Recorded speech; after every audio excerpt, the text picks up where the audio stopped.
अस्सलाम वालेकुम। खबर दोपहर में मैं आज़म अली ख़ान यूसुफ़ज़ई। सबसे पहले हेडलाइंस पर नज़र डालेंगे।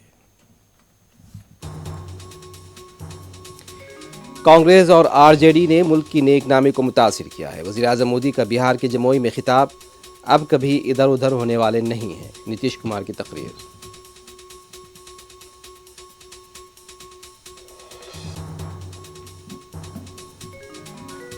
कांग्रेस के senior leader Gaurav Vallabh BJP में शामिल, कांग्रेस को बनाया निशाना। संजय निरुपम के भी बीजेपी या शिंदे ग्रुप में शमूलियत के आसार।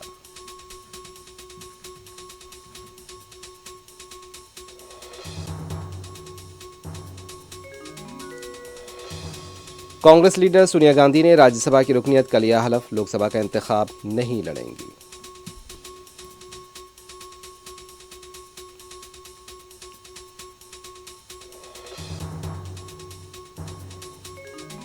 मैं जेल में हूं, लेकिन दिल्ली के अवाम को कोई तकलीफ नहीं होनी चाहिए। पार्टी अरकान असम्बली के लिए अरविंद केजरीवाल का पैगाम।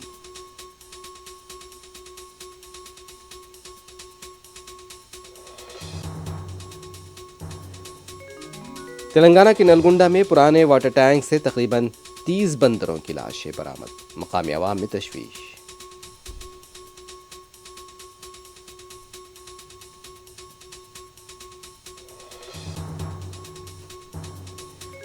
दूसरी पार्टियों से कांग्रेस में शमूलियत के लिए वज़ीर आला रेवंत रेड्डी की क़यामगाह पर लगी कतार।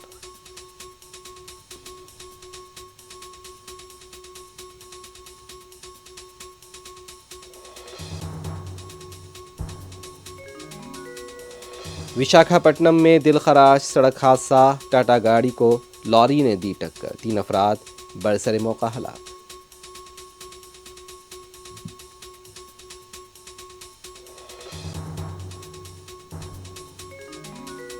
इजराइल ने कतर पर हमला किया तो तशद्दुद की नई लहर फूट पड़ेगी, कतरी वज़ीर आज़म ने किया खबरदार।